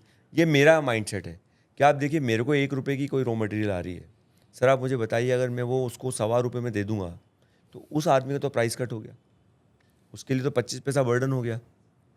वो फिर आगे अपनी चीज़ों को उस पॉइंट ऑफ व्यू से ही प्लान करेगा, तो उसकी प्रॉफिटेबिलिटी तो कम हो जाती है ना सर। मैं सीधा बोलता हूँ कि जो प्रॉफिट एक्चुअल बिजनेस कमा रहा है उसमें से मुझे चाहिए और लेना है मुझे, और मैं लूँगा, वो मेरा हक है। जो मेरा हक नहीं है मैं उसमें अपना दिमाग नहीं लगाता। अब इंटीरियर कॉस्ट है, मेरा लेना देना भी नहीं है कुछ। आपको इंटीरियर कराना आप कराओ, और उसमें क्या कॉस्ट लगती है आप जानो, आपका काम जाने। मेरे को धंधा करना है सर, मेरे को क्रश कॉफ़ी को आगे बढ़ाना है। मैं क्रश कॉफ़ी एक सपना है मेरे लिए, मैं उसको बहुत ऊपर लेके जाना चाहता हूँ और अभी वही सपना देखता हूँ। तो मुझे सिर्फ ये लगता है कि वो सपना आपको लगता है मैं अकेला पूरा कर सकता हूँ, नहीं, ऑब्वियस सी बात है। इसमें टीम लगती है सर। और मैं आज जहाँ भी पहुँचा हूँ मैं ओपनली बोल देता हूँ, ये मेरा एफर्ट नहीं है सर, बहुत टीम है इसके पीछे। कुछ लोग होंगे जिन्होंने मेरा आइडिया बाय किया होगा।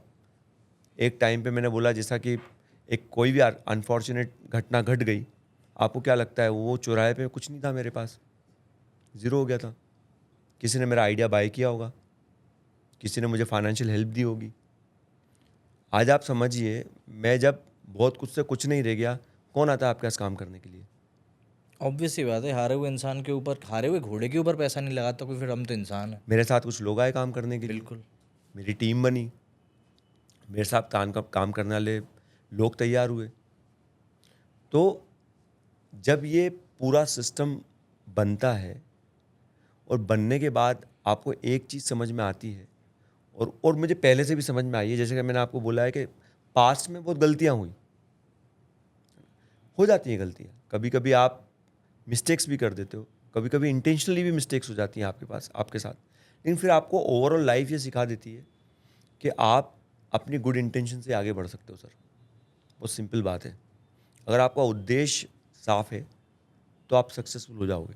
अगर आपका उद्देश्य ही साफ नहीं है, मैंने भी पिछले टाइम में काफ़ी पैसा कमा लिया होगा, गिर भी गया हूँगा, हो सकता होगा मेरी इंटेंशन ठीक नहीं होंगी उस टाइम पे, हो सकता हो मेरी प्लानिंग ठीक नहीं होगी, लेकिन आज मुझे ये लगता है कि ज़ीरो, फिर गाड़ी ट्रैक पे है, फिर थोड़ी और अच्छी बढ़ रही है। इसका ये मतलब कि कुछ तो प्लानिंग है। आपने एक टाइम फ्रेम की बात करी थी कि जब कोई आपके साथ इन्वेस्टमेंट करता है तो हम टाइम फ्रेम की भी आपने टाइम फ्रेम की बात करी थी कि इतना टाइम फ्रेम में हम उसको एक असिस्टेंस देने की बात करते हैं, एक एश्योरेंस देने की बात करते हैं बिजनेस को लेकर। जो आपने 1 रुपये से 99 पैसे तक जाने वाली बात करी थी, उसको थोड़ा सा बताइए। सर मेरा बहुत सिंपल लॉजिक है, मैं इसको बहुत कम शब्दों में बताना चाहता हूँ। सीधी बात है, आप अपने पैसे लेके आए, आपने बोला मैं मेरे पैसे आपकी कंपनी में लगाना चाहता हूँ। जी हाँ, मुझे अगर अपना बिज़नेस बड़ा करना है तो मुझे पैसों की ज़रूरत है, और फ्रेंचाइजीज़ मॉड्यूल के बगैर मैं बिज़नेस बहुत बड़ा नहीं कर सकता हूँ, क्योंकि मेरी अपनी लिमिटेशन है। तो मैं बहुत सिंपल वर्ड में उसको ये समझाता हूँ, आप और हम फ्रेंचाइजी मॉड्यूल में आते हैं। आपका जो भी इन्वेस्टमेंट है वो 2 साल तक आपको मेरे साथ रहना है, उसमें कोई एग्ज़िट क्लॉज़ नहीं है। आपको 24 मंथ्स मेरे साथ काम करना है।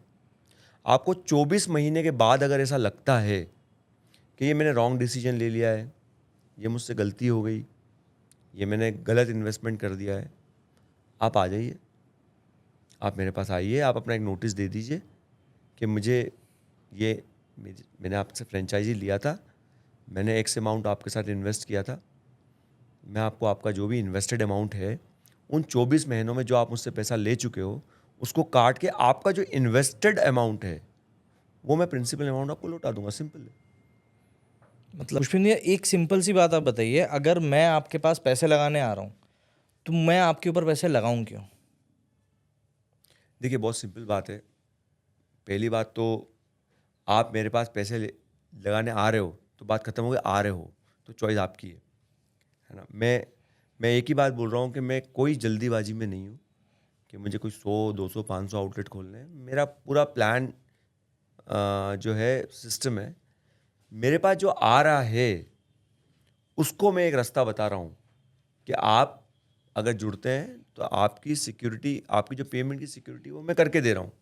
बहुत सिंपल सी बात है। अब आप मुझसे ये पूछोगे कि आप इतना बड़ा रिस्क क्यों ले रहे हो और कैसे ले रहे हो, तो देखिए, इसका पूरा मैथ्स है। मैं अपने हिसाब से उत्तर देना चाहता हूँ, और ये मेरा मेरा मेरा माइंडसेट है। मैं ऐसा ही सोचता हूँ। आज 4 आउटलेट चल रहे हैं, सक्सेसफुली चल रहे हैं, मैं प्रॉफिट में हूँ, प्रॉफिट में, मेरी बुक्स बोलती है। 5वां आउटलेट मैंने फ्रेंचाइजी को प्लान किया, ठीक है। बाय एनी चांस, वैसे उसका उसका जो है परसेंटेज बहुत कम है। बाय एनी चांस, परसेंटेज क्यों कम है वो भी आपको बता देता हूँ, कि मैं इतनी जल्दी में नहीं हूँ कि फ्रेंचाइजी के पैसे लेके और मुझे बस दुकान ठोकनी है। मुझे देखना है वो दुकान वहाँ चलेगी नहीं चलेगी, वहाँ क्या क्लाइंटेज है। इतना तो धंधे का थोड़ा मस्तिष्क आ गया है अपने को। फिर भी प्लानिंग जा सकती है रॉन्ग। तो अगर बाय चांस वो थोड़ा भी माइनस में जाती है, तो मैं 4 बिजनेस अपने सक्सेसफुली चला रहा हूँ, मैं 1 लाख रुपए कमा रहा हूँ, मुझे 10,000 का लॉस है, मैं 90,000 रुपये कमाऊँगा। मैं 90,000 रुपये कमाऊँगा, मतलब मुझे प्रॉफिट में लॉस है। लेकिन मेरा फ्रेंचाइजी अगर ये बात को समझ गया कि मैं अपनी प्रॉफिट में से काट के उसको सपोर्ट कर रहा हूँ, तो आपको नहीं लगता ये पॉजिटिव मैसेज है? पॉजिटिव मैसेज है। ये मैसेज जब ऑर्गेनिकली मार्केट में जाएगा तो आपको नहीं लगता मुझे ऑर्गेनिक कस्टमर्स मिलेंगे? बिल्कुल मिलेंगे। और इसके लिए पुष्पेंद्र जी मैं बताऊँ, जो वर्ड ऑफ माउथ पब्लिसिटी होती है ना, जो माउथ टू माउथ होगी, वो सबसे बेस्ट होती है। और अब आपका जो मॉडल है ना, वो आपको दिलाएगा ये वाली पब्लिसिटी। अब आप मुझे एक बात बताइए, अब मेरे पास इसी मॉड्यूल में 5 कस्टमर आ गए, तो आपको मेरा मेरा हार्डवर्क बोलता है, मेरी प्लानिंग बोलती है कि उस 5 कस्टमर्स में से 4 सक्सेसफुल होंगे, तो मैं अगेन अब 1 लाख की जगह 1.5 लाख रुपए कमा रहा हूँ। फिर अगर एक बेचारा फ्रेंचाइजी मुसीबत में होगा तो मैं 1.5 लाख नहीं कमा के 1,40 कमाऊंगा, पर हम सब मिलके उसको पकड़ लेंगे। सर देखिए, लाइफ में मुझे भी बुरे वक्त में किसी ने पकड़ा, अगर वो सपोर्ट सिस्टम नहीं होता तो आज मैं कुछ नहीं होता। आज मैं जो कुछ हूँ उनके सपोर्ट की वजह से हूँ। वो सपोर्ट सिस्टम से मैंने सपोर्ट प्लानिंग समझी, वो प्लान को मैंने इस बिजनेस में इम्प्लीमेंट किया कि अगर 5 लोग हम मिलके सक्सेसफुल रन कर रहे हैं और छठा बेचारा परेशान हो रहा है जो कि अपने परिवार का हिस्सा है। Crush coffee is a family, मैं फ्रेंचाइजी नहीं बोलता हूँ, ये फैमिली है। अगर वो परेशान हो रहा है तो हम 5 मिलके उसको पकड़ लेते हैं। तो आप मुझे बताइए कि मैं अपने स्टेक पे क्या रिस्क ले रहा हूँ? क्योंकि मैं ये बोल रहा हूँ, मैं तभी फ्रेंचाइजी प्लान करूँगा वो मेरे क्राइटेरिया में आएगा। तो मैं 4 का रेशियो प्रॉफिट में हूँ तो 1 का रिस्क ले सकता हूँ। और मैं फ्रेंचाइजी मॉड्यूल भी ऐसे ही फ्रेम करूँगा सर। मैं एक साथ 100 फ्रेंचाइजी साइन करने में इंटरेस्टेड ही नहीं हूँ, मेरा ऐसा कोई प्लान ही नहीं है। तो अगर मेरा ऐसा कोई प्लान नहीं है तो मैं 4 सब्जेक्ट पे प्रॉफिटेबल हूँ तो 1 को सपोर्ट कर सकता हूँ मैं। फिर वो 5वां भी प्रॉफिट पे हो तो फिर 1 और को कर सकता हूँ। 5 पे हैं तो अपन 6वें पे कर सकते हैं। उस यस, तरीके से फिर अपन ऐसा आगे ही बढ़ ट्री बनता जाएगा और एक दिन ये ट्री इतना बड़ा बन जाएगा कि अगर 10-20 लोग कहीं बेचारे सफ़र भी कर रहे होंगे तो हम अपने फल दे सकते हैं ना उसको, वो भी खड़ा हो जाएगा। सर कौन हर आदमी अपनी मेहनत के पैसे लेके आता है, कोई ड्रीम लेके आता है कि यार मुझे भी ऐसा कैफ़े चलाना है। आप क्यों उसकी ड्रीम ब्रेक कर रहे हो? आप मत करो ना धंधा। मुझे नहीं मैं सिंपल बोलता हूँ यहाँ बैठ के, मुझे नहीं बनाने साहब 500 फ्रेंचाइजीज, मुझे 10 बनाने हैं, क्योंकि मेरी औकात में आ रहा है। मैं उस 10 को संभाल सकता हूँ, मेरी बैलेंसिंग कर सकता हूँ, तो मैं 10 हाथ पकड़ सकता हूँ। अगर वो 10 और आ गए तो मैं 2 और कर सकता हूँ। ऐसे करते करते मैं 100 बना लूँगा। अपन खुद ही ओवर एग्जैजरेट ना करें तो मुझे ऐसा लगता है अपन चीज़ों को कंट्रोल में क्यों लेकर नहीं? आगे बढ़ सकते हैं। होना ही ये चाहिए सर। आप मुझे एक बात बताइए, आप 4 आउटलेट प्रॉफिट में कमा रहे हो, एक आउटलेट ले सकते हो आप फ्रेंचाइजी का, उसको इसी मॉड्यूल में बोल सकते हो कि भाई आ जा, क्योंकि आपको पता है कि 4 मेरे प्रॉपर चल रहे हैं और नहीं भी चल रहे हैं तो मेरी असेट्स हैं और मेरे को आरओआई प्लान है मेरी पूरी कितने महीने में आएगी, मेरा प्लस माइनस कैलकुलेट कर रखा है मैंने। तो मैं एक फ्रेंचाइजी को उस ब्रैकेट में ले सकता हूँ, क्योंकि मेरा मैथ्स, मेरा अकाउंट्स मैंने लाइफ से सीखा है। मुझे अकाउंट्स मेरे हिसाब का समझ आता है, जो मैंने प्रैक्टिकली समझा है। मुझे ये किताब का अकाउंट नहीं समझ आता, मुझे मेरा अकाउंट समझ में आता है। मुझे पता है इतने दिन बाद मेरी ये वैल्यूएशन, ये बेचूंगा तो इतने पैसे मिलेंगे, ये मेरा प्लस है, ये मेरा माइनस है। अगर मेरा प्लस है, अगर तो मेरा प्लस है तो उस प्लस में से अगर 10 रुपये का मेरा प्लस है तो मैं 1 रुपये सामने वाले को दे सकता हूँ, तो भी मैं 9 में हूँ। 2 रुपये भी दे सकता हूँ तो भी मैं 9 में 8 में हूँ। ये मेरा सिंपल मैथ्स है सर। इस मैथ्स के बिना पे मैं ये फ्रेंचाइजी की गारंटी मॉड्यूल कर रहा हूँ। गारंटी, मुझे लोग बोलते हैं कि बहुत ही जिम्मेदाराना वर्ड है, आपको तकलीफ में डाल सकता है, मुसीबत में डाल सकता है। हाँ डाल सकता है, क्यों नहीं डालेगा, डालेगा। मैं क्यों डरूं? एक्स फैक्टर आपका वही है एक तरीके से। सर अगर मैं नहीं चला सकता हूं तो नहीं चला सकता हूं, और मुझे थोड़ी ना गोल गोल घुमाना है कि ये कानून के वर्ड में आता है, ये कानून के वर्ड में नहीं आता है। मैं सिंपल बात करता हूँ, मुझे समझ नहीं आती, मुझे वो समझ में आता है कि मेरा ये मॉड्यूल है, मैं कर सकता हूँ।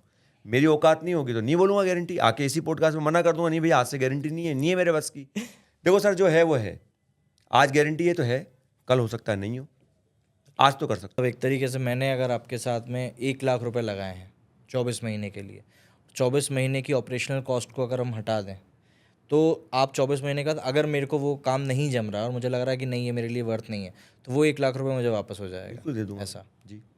तो इसमें फिर वही बात आ जाती है कि जो रिस्क फैक्टर है एक तरीके से मेरे लिए, वो रिस्क फैक्टर परसेंटेज वाइज काफ़ी कम हो जाता है। इन्वेस्टमेंट अमाउंट तो क्योंकि मेरा सेफ है ना। यस। अब इस पॉइंट पे फिर ये बात आ जाती है कि आप इतनी जगह पर क्वालिटी को कैसे मेंटेन करते हो, टेस्ट को कैसे मेंटेन करते हो? सर देखिए, क्वालिटी एक अलग मैटर है और फ्रेंचाइजी एक अलग मैटर है। क्वालिटी तो ऑलरेडी R&D डन हो चुकी है, उसमें आप कुछ रिसर्च करने की कोई चीज़ रही नहीं है। क्या हम यूज़ करते हैं, क्या हमारी SOPs है, क्या हमारा किचन मॉड्यूल है वो हमारा ऑलरेडी सेट है, तो क्वालिटी की बात तो वहाँ ख़त्म हो जाती है। सर क्वालिटी के बगैर तो ये धंधा चलता ही नहीं है। देखो आपको बहुत सीधा बोल देता हूँ मैं आपको खुला बोलता हूँ, कल से मेरी क्वालिटी में कोई ऊंचा नीचा हुआ मैं भी ग्रो नहीं कर पाऊँगा। सिंपल है। आपको क्या लगता है बातें करके लोग आते हैं? मेरी बातें सुन के लोग आ जाएंगे मेरी दुकान पे? ठीक है, आज ये सिस्टम चल रहा है पॉडकास्ट का, ठीक है, बहुत अच्छी बात है। हमको हमारी बात, हमारी भावना बताने का मौका मिल रहा है। It's a platform to convince people what I think. क्या आपको लगता है इससे धंधा चलता है? सर धंधा जब तक मुझको जितना फील होता है पुष्पेंद्र कि जब तक एक ओनर का पर्सनल टच उसमें नहीं जाएगा ना, तब तक तो वो चीज़ नहीं चलती। सर मुझे जहाँ तक याद है पिछले 4 महीनों में मैं 3 घंटों से ज़्यादा नहीं सोया हूँगा, क्योंकि 4 महीने की जर्नी मेरी बहुत टफ थी। तो पर्सनल टच क्या है सर, कुछ पता नहीं है कहाँ परिवार में क्या हो रहा है, कहाँ क्या चल रहा है, अखबार भी नहीं पढ़ा होगा जहाँ तक मुझे याद है काफ़ी टाइम तक। तो विश्व में क्या चल रहा है हमको कुछ नहीं पता है, हमको बस इतना पता है क्रश कॉफ़ी में क्या चल रहा है। उसी के इर्द गिर्द अभी पूरी दुनिया हो चुकी है। बस, तो अपनी दुनिया इतनी है और इस दुनिया में ही रहना है, और इस दुनिया में रहने का अगर अपना माइंडसेट है तो आप चीज़ों को समझते जाओगे, उसको ठीक करते जाओगे। मैं ये नहीं बोलता हूँ कि मिस्टेक्स नहीं होंगी, गलतियाँ होना तो स्वाभाविक है सर, लेकिन आप उस गलती को सुधारने का आपके पास पूरा प्लान होगा।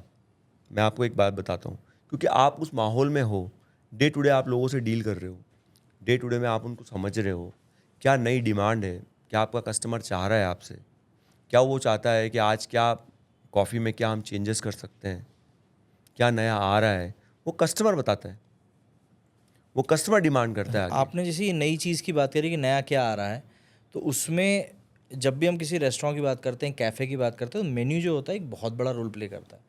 ओवर क्राउडेड भी होना चाहिए, नहीं होना चाहिए, और ऐसा भी नहीं होना चाहिए कि आपको लगे कि नहीं खाली है। तो आपका जो एक फिक्स मेन्यू है उसके ऊपर आप कैसे डिसाइड करते हो कि यार कस्टमर्स की अब ये एक डिमांड जनरेट हो रही है धीरे धीरे?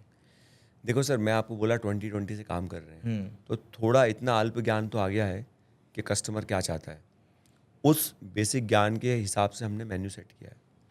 अब मैं आपको बता देता हूँ, मैंने मेन्यू ऐसा फ्रेम किया है, मुझे ऐसा लगता है कि उस मेन्यू में एक 10 साल से बच्चे से लेके जो भी बुज़ुर्ग आदमी है उसके सारे काम की चीज़ आ जाती है। क्योंकि बेसिकली कैफ़े की जब आप बात करते हो ना, तो जो आपके एज्ड पेरेंट्स हैं वो कैफ़े जाने से बचते हैं कि यार हमको खाने को क्या मिलेगा। तो मैंने उनके लिए कुछ मेन्यू में सेट किया है, यंगस्टर्स के लिए सेट किया है, बच्चों के लिए सेट किया है। मैंने इंडियन टेस्ट को उसमें ध्यान में रखा है, इटालियन ध्यान में रखा है, चाइनीज़ ध्यान में रखा है, क्या ट्रेंड है उसको ध्यान में रखा हुआ है, और सिंपल भी किया हुआ है। एक ये जो चीज़ आपने बोली एल्डर लोगों के बारे में, ये मैं सोच के भी आया था। अक्सर हम लोग देखते हैं कैफ़े का जो ट्रेंड होता है वो यंगस्टर्स में ज़्यादा होता है। तो अगर आपको किसी एजेड व्यक्ति को अपने यहाँ इनवाइट करना है या ट्रैक करना है, ट्रैक करना ज़्यादा अच्छा शब्द रहेगा, वो आप कैसे करोगे? सर मैं आपको एक घटना सुनाता हूँ। बिल्कुल। झलारिया वाले आउटलेट में काफ़ी भीड़ थी, संडे का दिन था। एक बुज़ुर्ग थे, उनकी एज होगी मेरे हिसाब से 75। वो बोले, मेरे मैनेजर को बोला कि मुझे इनसे मिलना है। तो मैं मिलने गया उनसे, तो वो मुझे बोले कि झलारिया जो आउटलेट है वो अभी मॉल बन रहा है वहाँ पर, तो रोड बंद है, तो काफ़ी घूम के जाना पड़ता है वहाँ पर। तो वो बोले कि मेरे पोते काफ़ी ज़िद किए कि हमको वहीं जाना है। और मैं उनको समझाया कि 5 किलोमीटर इतना दूर जाके कोई मतलब नहीं है भाई, शहर में कहीं चलते हैं, हमको भी कुछ खाने को मिल जाएगा, तुमको भी कुछ खाने को मिल जाएगा। तो माने नहीं, बहुत ज़िद किए, तो मैं यहाँ पर आपके पास आ गया। तो बोले यार ऐसा क्या करते हो, ये बच्चे इतना ज़िद करते हैं आने के लिए। हाँ। तो वो पहली बार आए थे मेरे यहाँ। तो मैंने कहा सर आप पहले मेरे यहाँ आप खाना खाइए और उसके बाद मैं आपसे बात करूँगा। उसके बाद पूरा टाइम हम लोग बैठ के बात कर सकते हैं। और मेन्यू में मैंने मैनेजर को समझाया कि उनके लिए क्या क्या हो सकता है, उनको सजेस्ट करें खाने के लिए, और उनको बताएं कि आपके लिए क्या क्या अवेलेबल है मेन्यू में। बहरहाल उन्होंने खाना वाना खाया, मैं उनसे मिलने गया, वो बोले आपके सवाल का जवाब मिल गया। आधी बात तो वहीं खत्म आधी बात खत्म होगी वहाँ हाँ। पर। 3 चीज़ थी सर। एक था बिहेवियरल डिसिप्लिन जो कि स्टाफ का है, ग्रीट करना, सम्मान देना, कस्टमर को समझना, उसकी प्रॉब्लम को समझना, बराबर। दूसरी चीज़, वहाँ वो 3 एज ग्रुप के लोग थे, उसमें कुछ बच्चे थे, कुछ यंगस्टर्स थे, वो खुद भी बुजुर्ग थे, तीनों को उनके टेस्ट का खाना मिल गया। और तीसरा फिर उनने 15 मिनट मुझसे बैठ के मेरे धंधे के बारे में बात की। वो इंटरेस्ट अपने आप आ बिल्कुल, जाता है हाँ। फिर। तो जब उन्होंने मेरे बिज़नेस के बारे में बात की, मैं जो भी उनके सवालों का उत्तर दे पाया, टेक्निकल क्वेश्चन कर रहे थे, वो समझदार थे, और टेक्निकल क्वेश्चन का मैंने टेक्निकल आंसर दिया, तो वो खुश होके गए। मुझे इतना पता है, को सुन भी रहे होंगे तो उनको पता भी हो, आशीर्वाद भी दे के गए। तो यही सब तरीका है जो मुझे बताता है कि मुझे अपने मेन्यू में क्या करना है, मुझे कस्टमर से कैसे बिहेव करना है। शिकायतें भी आती हैं लोगों की, ऐसा तो है नहीं कि शिकायत नहीं आती है, लोगों जो की शिकायत भी इस आती है। समय अब जैसे एल्डरली हम लोगों की बात कर रहे हैं, उसी तरीके से टेक्नोलॉजी भी चेंज होती जा रही है। टेक्नोलॉजी कितना बड़ा रोल प्ले कर रही है इस समय आपके बिजनेस के एक्सपेंशन में, या करेंटली जो रन कर रहा है उसमें?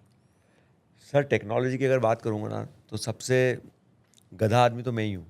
मुझे टेक्नोलॉजी समझ ही नहीं आती कुछ। आई एम सो सॉरी, बहुत ही इर्रेस्पॉन्सिबल कमेंट हो सकता है ये, बट मैं बहुत टेक्निकल आदमी नहीं हूँ। मुझे जो दिखता है वो मैं समझता हूँ। तो मैं टेक्नोलॉजी को अभी थोड़ी देर के लिए साइड करता हूँ। मुझे जो आँखों से दिखता है, कानों से सुनाई देता है, मुझे वही समझ में आता है कि यही ट्रेंड है। बस मैं उस पे एग्जीक्यूट करता हूँ। अच्छा, लेकिन पुष्पिन जी, एक चीज़ आजकल चल रही है कि जितने भी नए रेस्टोरेंट या कैफ़े खुल रहे हैं जो यूथ को टारगेट करते हैं, उनको ज़्यादा से ज़्यादा इंस्टाग्रामेबल बनाने के ऊपर फोकस किया जाता है, पिक्चर क्लिकिंग के ऊपर। आप बोल रहे हो कि आप खाने के ऊपर फोकस कर रहे हो। आप क्या फिर इस इंटीरियर वाले पार्ट के ऊपर आप फोकस नहीं करते क्या? सर, किसने बोला मैं खाने के ऊपर फोकस करता हूँ? मैंने बोला मैं क्रश कॉफ़ी के ऊपर फोकस करता हूँ। ठीक है, मैंने बोला ही नहीं जो मैं आपका खाने प्रोडक्ट है, हम मेरा प्रोडक्ट की पूरा बात ओवरऑल प्रोडक्ट है क्रश कॉफ़ी सर। उसमें मेरा रेस्टोरेंट भी आता है। आप मैं बोलता हूँ आप मेरे किसी भी क्रश कॉफ़ी पे चले जाइए। मैं चैलेंज तो नहीं देता हूँ। मुझे लगता है ऐसा कि जो इंदौर के अंदर अच्छे कैफ़ेज़ होंगे, उसमें से इंटीरियर में मेरा भी नाम आता होगा कहीं। मेरा माइंडसेट एक ही है, जब अंदर अंदर कैफ़े में आदमी घुसता है तो उसको ऑरा आना चाहिए। उसको लगना चाहिए कि हाँ यार, मैं कोई जगह पे आया हूँ। हर आदमी कैफ़े में किस माइंडसेट को लेके आता है ये आपको नहीं मालूम है। अगर वो खुशी लेके आ रहा है तो उसको खुशी का एहसास होना चाहिए। अगर वो दुखी है तो उसे ऑरा वो माहौल उसको थोड़ा काम करना चाहिए। तो ये इंटीरियर सर बहुत मेजर रोल प्ले करता है। मेरा अपना इंटीरियर है जो जिसको मैं जादूगर बोलता हूँ। वो सुन रहा होगा तो वो भी हंस रहा होगा। वो जादूगर है, मुझे मालूम है वो जादू क्रिएट करता है। मैंने उसको बोला है कि आप इंटीरियर में कोई कमी मत रखिए।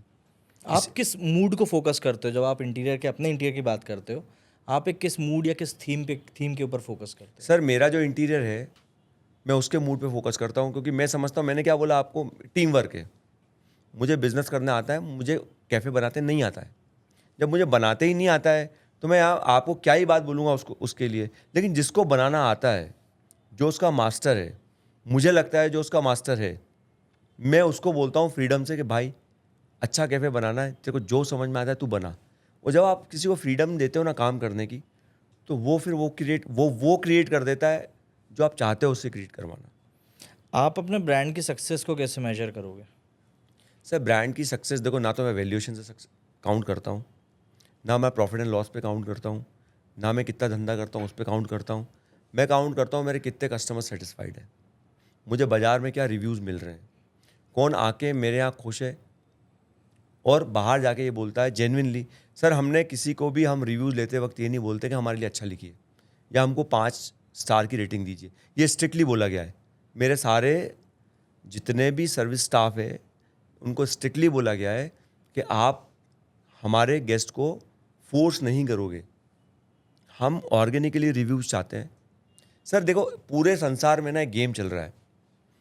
गेम चल रहा है रिव्यूज़ का, गेम चल रहा है कि वैल्यूएशन पे, गेम चल रहा है हमारे इतने आउटलेट हैं। सर, मुझे नहीं समझ आता, ये मैथ्स ही समझ नहीं आती मुझे, और मुझे इस पे बोलना भी ज़्यादा नहीं है, क्योंकि मेरा क्या लेना देना है। मेरा अपना माइंडसेट है, मेरा अपने प्लान है, मैं अपने प्लान को चलाऊँगा। मेरे को ये समझ में आता है, कस्टमर अगर अनसेटिस्फाइड है तो वो क्यों है, वो बताएगा तब आपको पता लगेगा। ठीक है, तो आप उसको पूछना ही पड़ेगा आपको। अगर आप रिव्यू लेने जा रहे हो तो वो बताएगा ही सही, बता रहा है तो आप समझ लीजिए। अगर वो अनसेटिस्फाइड है और आपको लगता है कि रीज़नेबल है, देखिए 2 तरीके के कस्टमर होते हैं। एक आपको जेन्युइन फीडबैक देते हैं, और एक कस्टमर होता है उसका आप कुछ कर ही नहीं सकते हो, बराबर है। तो वो आपको समझना पड़ेगा। ये आपने जैसे ही बोला ना, दिमाग में ना दो एक लोगों की इमेज बन गई जिनको आप सही में सेटिस्फाई नहीं कर क्या सकते। करोगे आप? कुछ नहीं कर सकते हो आपको आप। पता होता है कि मैंने अपनी बेस्ट चीज़ सर्व करी है, लेकिन इस बंदे को ही प्रॉब्लम है। हाँ, तो तब लेकिन उसकी भी रिस्पेक्ट है, भाई कस्टमर है ना, आखिर में है कस्टमर। तो वो अपना। और लेकिन अगर वो बार बार अनसेटिस्फाइड कस्टमर मेरे आउटलेट पे ही आ रहा है, तो मुझे तो लगता है उसको कुछ समझ में आता होगा तो ही आ रहा है, वरना क्यों आएगा? आप मुझे बताइए, आपको कोई चीज़ पसंद नहीं आ रही है, दोबारा क्यों जाएंगे? क्यों आओगे? अगर वो अनसेटिस्फाइड कस्टमर मेरे यहाँ ही दिख रहा है बार बार, तो आई एम सो सॉरी, मुझे नहीं पता, मैं एक आपको एग्जाम्पल दे रहा हूँ, तो उसके माइंडसेट की प्रॉब्लम होगी। एक छोटी सी चीज़ पूछनी है, आप इतनी जगहों को मैनेज कर रहे हो, टेस्ट को लेकर एक बात आती है, सब चीज़ों का एक टेस्ट होता है, एंड एज अ ओनर आपको वो चीज़ मॉनिटर करनी पड़ेगी कि वो टेस्ट जो है एक लेवल पे बना रहे। तो उस चीज़ को आप खुद जज करते हो, या आपने जो अथॉरिटी दे के रखी है वो लोग उस चीज़ को टैकल करते हैं पूरा? सर, मैं आपको एक ही बात बोलता हूँ, पूरा बिजनेस चलता है डिसिप्लिन से। आप अकेले कुछ नहीं कर सकते हो, मैंने आपको वैसे भी पहले भी बोला है, ये एक पूरी टीम है, ये विदाउट टीम आप नहीं कर सकते हो। लेकिन टीम के अलावा एक प्रोसेस नाम की कोई चीज़ होती है। मैं क्या बहुत भारी टेक्निकल वर्ड समझता नहीं हूँ सर, और बोल भी नहीं पाता हूँ, तो मुझे वो बोलने भी नहीं है। मुझे एकदम जो समझ में आता है ना सिंपल, मैं उतनी भाषा में बात करता हूँ। मैंने एक अपना प्रोसेस बनाया हुआ है, मुझे ऐसा लगता है वो प्रोसेस वेल प्रूवन है। वो प्रोसेस के बगैर काम क्लोज ही नहीं होता है। अब वो ऐसा टेक्निकली सिस्टमेटाइज्ड है कि अगर एक भी प्रोसेस उसमें अनकम्प्लीट होता है तो वो प्रोडक्ट ही कंप्लीट नहीं होता। तो एक एक टर्म है SOP, वो सेट है, ठीक है, डिज़ाइन सेट है। आप X को Y में डालेंगे और Z में मिला देंगे, तभी प्रोडक्ट बनने वाला है। सबकी क्वांटिटी सेट है, सबकी चीज़ें अपनी अपनी जगह पे सेट है। मेजरमेंट के सारे इक्विपमेंट्स मेरे यहाँ पर लगे हुए हैं, वही फॉलो होते हैं। अगर वो फॉलो होंगे तो ठीक आएगा प्रोडक्ट, वो फॉलो नहीं होंगे तो ठीक नहीं आएगा प्रोडक्ट। अगर वो फॉलो नहीं हो रहे होंगे तो हम टेस्ट नहीं दे पाएंगे, क्वालिटी नहीं दे पाएंगे, हम नहीं दे पाएंगे तो हम सस्टेन नहीं कर पाएंगे, हम सस्टेन नहीं कर पाएंगे तो हम सक्सेसफुल नहीं हो पाएंगे। बहुत सिंपल इवेंचुअली है। बात फिर वही घूम के क्वालिटी पे आ गई। यस। आप बिजनेस रन कर रहे हो, एक बिजनेस करने वाले इंसान से हर एक आदमी यही पूछना चाहता है कि यार तुम बहुत फ्री हो, और जितना मैं समझता हूँ ये एक बहुत ही डिलेमा वाली सिचुएशन रहती है कि ऐसा होता नहीं है। आपको देख के लगता है कि सामने वाला बहुत मज़े कर रहा है। मेरे को उस सिचुएशन के बारे में आप थोड़ा बताओ, व्यूअर्स को भी बताओ भाई, क्या बिजनेस करना होता क्या है एक्चुअल में? लोगों को एक मखमल चादर लगती है वो कि नहीं यार बहुत मज़े हैं, बट एक्चुअल में होता नहीं है वो, अपनी हार्डशिप्स हैं उसमें। सर, मुझे ऑनेस्टली बोलूँगा, मुझे कुछ नहीं पता सर, मैं बोलना भी नहीं चाहता। मुझे अपने बारे में पता है, मैंने लाइफ में बस सीखा है। लाइफ सिखाती है सर, आपको कोई नहीं सिखा सकता है, आपको लाइफ सिखाती है, मैं जितना समझता हूँ। और ये कोई बहुत मतलब क्या बोलते हैं, मुझे आजकल इतने पॉडकास्ट आते हैं, तो मुझे कोई एक ड्रामेटिकल वर्ड नहीं यूज़ करना, ये सच है। सब जो बोलते हैं वो सच बोलते हैं कि जो सपना देखता है ना, वो एक दिन सक्सेसफुल हो जाता है। सपना तो सभी देख लेते हैं, आप भी देखते हो, मैं भी देखता हूँ, बट वो सपना देखते देखते देखते देखते आप क्या गलती कर रहे हो, फिर खड़े हो रहे हो, उसको ठीक कर रहे हो, फिर वही सपना है, फिर आप उसकी तरफ बढ़ रहे हो, फिर कुछ गलती हो रही है, फिर आपने उसको ठीक किया, एक दिन आप परफेक्ट हो जाते हो सर। बहुत सिंपल है। एक डिज़ायर काम करता है ना उसके पीछे, एक इच्छा शक्ति, विल पावर काम करता है Yes. कि आप अगर गिर भी रहे हो तो भी आपको लगता है नहीं यार, पीछे हटने का ऑप्शन नहीं है, जो अपन ने शुरुआत में बात करी थी, भाई घुस गए हैं अब तो इसमें। अब देखिए, मैं स्पोर्ट्स पर्सन हूँ, अब एक्सरसाइज करता हूँ, काफ़ी पुराने से कर रहा हूँ। अब आप देखिए, आप सिंपल एक प्रोसेस को समझिए। आप पहले दिन जिम गए, आपने डंबल उठा लिए, आपने जो भी किया, आपको लगता है आपकी बॉडी बन जाएगी? नहीं। बराबर। सर, ये पेन है बहुत बड़ा, जो उसको कंसिस्टेंटली कर लेगा वो आगे आगे चेंजेस उसमें मिलते जाएंगे, फिर उसको मोटिवेशन अपने आप मिल जाएगा। क्यों मिल जाएगा? अगर मेरा बाइसेप्स आधे इंच से भी बढ़ गया ना, फिर मुझे कुछ करने की ज़रूरत नहीं, फिर मैं अपने आप जिम जाऊँगा, अपने आप उसको 1 इंच और बढ़ाने का मोटिवेशन मिल जाएगा। क्यों? क्योंकि जो आप प्रोसेस करते हो, उस प्रोसेस की छोटी भी सक्सेस अगर आपको मिल जाती है तो अपने आप आपको मोटिवेट करती है। बस सिंपल इतनी सी बात है। बट उस एक आधे इंच की बढ़ने तक की जो जर्नी है, बस वहाँ तक आप पेशेंस रखो, बस इतनी सी बात है। फिर आप सेल्फ मोटिवेटेड हो जाते हो, क्योंकि अगर आपने 1 रुपये का भी प्रॉफिट कमाया है सर, देखो मेरी बात समझो आप, अगर आपने 54 का भी प्रॉफिट कमाया है, आपको क्या लगता है आप सेल्फ मोटिवेटेड नहीं होगे? बिल्कुल होंगे। आपको लगता है यार 54 कमाई तो कुछ तो बात की मैंने। बस वो सेल्फ मोटिवेशन जो है ना आपका, वो आपको बढ़ाता चला जाता है। फिर आपको जब लॉस लगता है तो आपको समझ में भी आता है कि साला ये लॉस क्यों लगा है मुझे, वो समझना है आपको। तो life is all about learning. कोई किसी को बिजनेस नहीं सिखा सकता सर, ना मैं किसी से सीख सकता हूँ, आई एम सो सॉरी। ना कोई मुझे सिखा सकता है, ना मैं किसी को सिखा सकता हूँ। हर आदमी अपनी जर्नी जीता है, उसके एक अपने अपने रूल्स हैं, उसका अपना अपना एक फार्मूला है। वो अपनी लाइफ में क्या सीखा है, उसको सीख के वो क्या इम्प्लीमेंट कर रहा है, बस वही उसकी जर्नी है। हर आदमी की अपनी जर्नी है सर, आपकी अपनी जर्नी है।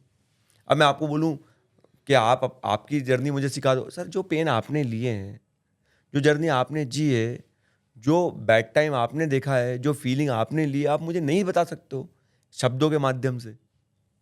वो एक जर्नी होती है ना सबकी सर, आपकी भी एक जर्नी रही है, मेरी जर्नी, सबकी जर्नी है वो। फैमिली कितना बड़ा रोल प्ले कर रही है? सर फैमिली सबसे बड़ा रोल प्ले करती है, सबसे बड़ा। इस क्वेश्चन को पूछने का एक कारण है, वो आपको बताता हूँ, उसके बाद आप बताइएगा। आज के यंगस्टर्स में ना एक बहुत जनरल सा परसेप्शन बन चुका है, अधिकतर सुनने वाले यंगस्टर्स ही हैं। ये क्या करते हैं, जब भी किसी बिजनेस को शुरू करते हैं सबसे पहले ये अपनी फैमिली को साइड करते हैं। क्यों? क्योंकि ऑब्वियस सी बात है, हर कोई सपोर्ट अपनी फैमिली से नहीं ला पाता। लेकिन उसके बाद भी एक पॉइंट आता है लाइफ में, एक एज आती है, उसके बाद आपको फैमिली ही ज़रूरी लगती है और वही आपको सपोर्ट करता है। अब आप मुझे उस पर्सपेक्टिव से बताओ कि फैमिली की सपोर्ट आपके लिए कितनी इंपॉर्टेंट है और सबके लिए क्यों इम्पॉर्टेंट है? सर मैं बहुत फॉर्चुनेट हूँ, मुझे दूसरों का नहीं पता। I am blessed to have such parents जो बचपन से लेके अभी तक सपोर्ट ही करते आ रहे हैं मेरी नादानियों पे, मेरी गलतियों पे। ऐसा नहीं है, मैंने जैसे पहले बोला कि बहुत गलतियाँ की हैं, लेकिन वो पेरेंट्स जो होते हैं ना, आप पेरेंट्स की वैल्यू आपको तब समझ में आती है जब आप खुद पेरेंट्स बनते हो। बहुत सिंपल सा लॉजिक है ये, और ये बहुत ऑर्गेनिकली समझता आदमी। आप समझा लो, बिठा लो किसी को भी, 25 साल के आदमी को, वो नहीं समझेगा। मैं भी नहीं समझता था।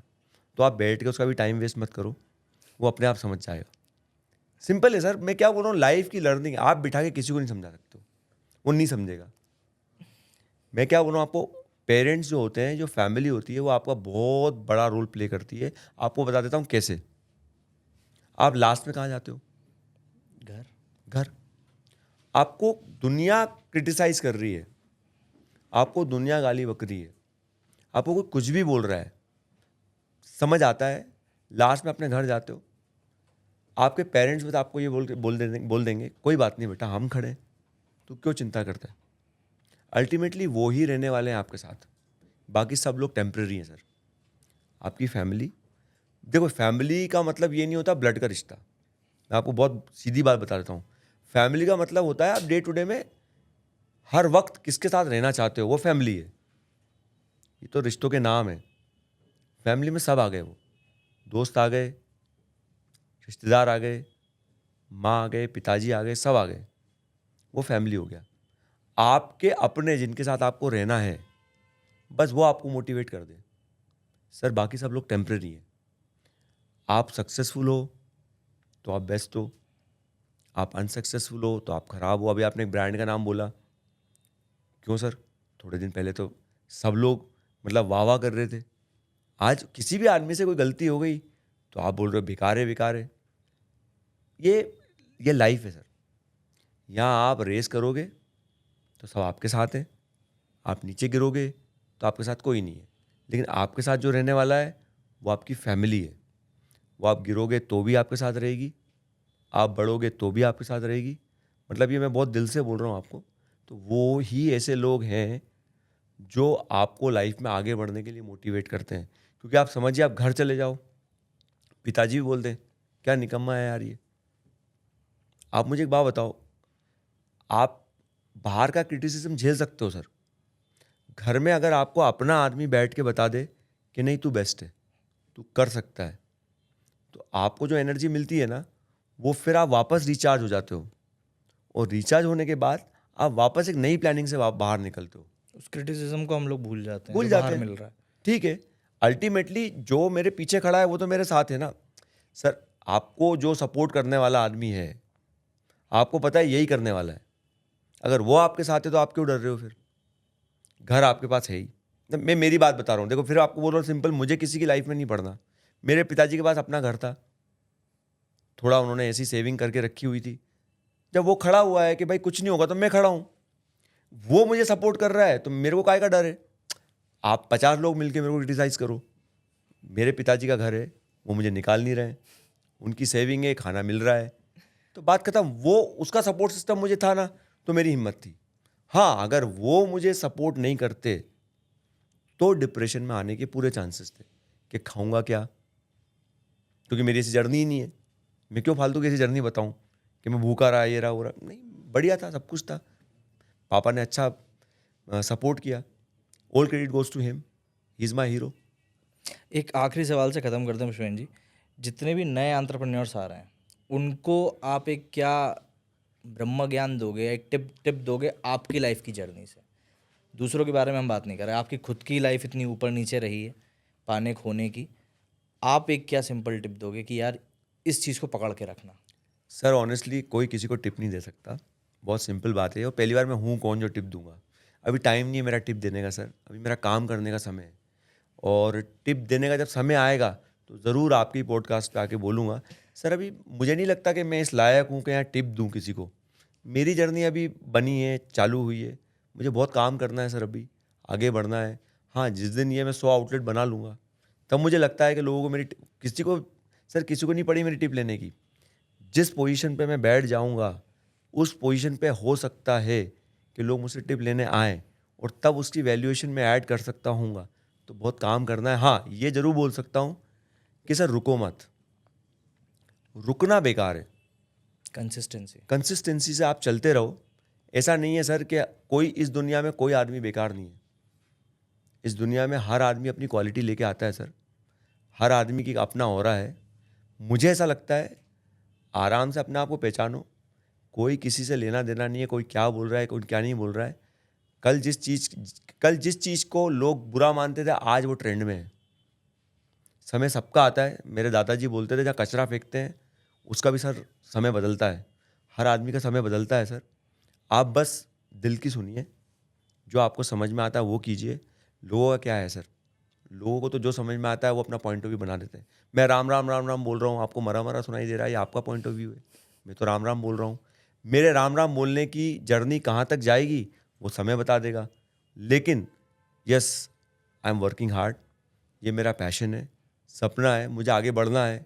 और आगे बढ़ने की अगर मेरी प्लानिंग सही है, एग्जीक्यूशन सही है, मैं सही तरीके से जा रहा हूँ, तो वापस आपके पास आऊँगा और अपनी सक्सेस स्टोरी शेयर करूँगा आपके साथ। थैंक बस यही थैंक यू स्टोरी है sir. Pushpendra ji, thank you बहुत आपका समय देने के लिए, और आपने जो वैल्यूएबल चीज़ें शेयर करी वो यकीन मानिए बहुत लोगों के लिए बहुत वैल्यूएबल हैं, आप उस चीज़ को माने या ना माने। Thank sir you Pushpendra ji. Thank you sir, thank you very much sir.